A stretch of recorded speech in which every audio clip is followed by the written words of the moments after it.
আসসালামু আলাইকুম friends, welcome to my YouTube channel. আপনারা সকলে যে যেখানে আছেন আশা করি ভালো আছেন। আমিও ভালো আছি আলহামদুলিল্লাহ। আজকে নিয়ে এসেছি খুব মজাদার একটি রেসিপি। আপনাদেরকে অবশ্যই এই রেসিপিটি ভালো লাগবে। সেটি হলো ছোট ছোট কচু আর সঙ্গে আছে তেলাপিয়া মাছ। তার রেসিপিটি শুরু করা যাক। এই তো এখানে দেশি কচু নেওয়া হয়েছে আর এই কচুটি খুব তাড়াতাড়ি গলে যায়।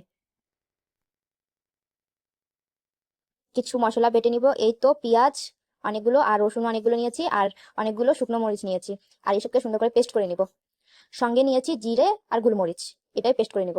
তারপর এখানে পরিষ্কার করা তেলাপিয়া মাছ নিয়েছি, ভালো করে কেটে ধুয়ে নিয়েছি বড় বড়। আপনারা দেখতে পাচ্ছেন এই তো লাল লাল করে ভাজা হয়েছে। ওই একই তেলে কিছু পাঁচ ফোড়ন দিয়ে দিচ্ছি, মাছেরই তেলে পাঁচ ফোড়ন দিয়ে দিয়েছি। তারপর এইখানে বাটা মশলাগুলো দিয়ে দিব। এই তো বাটা মশলাগুলো দিয়ে দিলাম আর এভাবে ঢাকনা দিয়ে ঢেকে দিতে হবে যাতে ছিটে না আসে, কারণ মশলা দেওয়ার সময় অনেক ছিটকে আসে। এভাবে করে হালকা একটু নেড়ে দিব, তারপর গিয়ে খুলে দিব আর বাকি মশলাগুলো ঢেলে দিব। এই তো বাকি মশলাগুলো এখন ঢেলে দিলাম। এখন মশলায় পরিমাণ মতো লবণ দিয়ে দিচ্ছি, পরিমাণ মতো হলুদ গুঁড়ো দিয়ে দিচ্ছি। এখন এসবকে ভালো করে একটু নেড়ে দিব।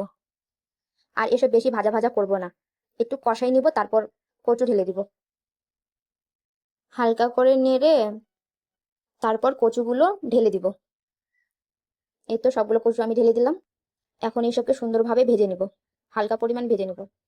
সমস্ত মশলাকে আমি একটু নেড়ে নেড়ে দিচ্ছি যাতে কচুর সাথে একটু মিক্স হয়ে যায়। তারপর সামান্য পরিমাণ পানি দিয়ে দিব। এই তো সামান্য পরিমাণ পানি দিচ্ছি, তারপর একটু ঢাকনা দিয়ে ঢেকে দিব।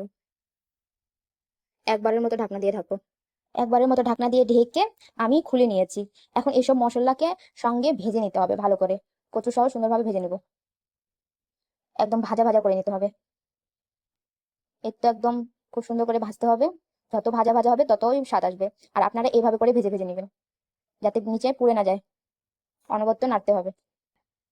তা আমাদের এসব ভাজা ভাজা হয়ে গেছে।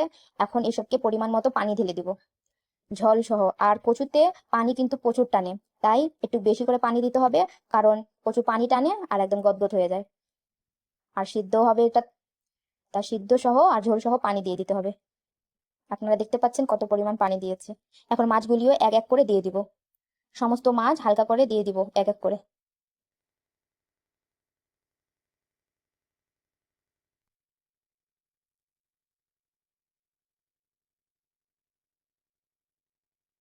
সামান্য পরিমাণ নেড়ে দিচ্ছি। এর তো অল্পটুকুর জন্য ঢাকনা দিয়েছি। এখন ঢাকনাটা খুলে দিব যাতে নিচে পুড়ে না যায়। আর এটা আমি 4-5 বার করব, ঢাকনা ঢাকবো এবং খুলে খুলে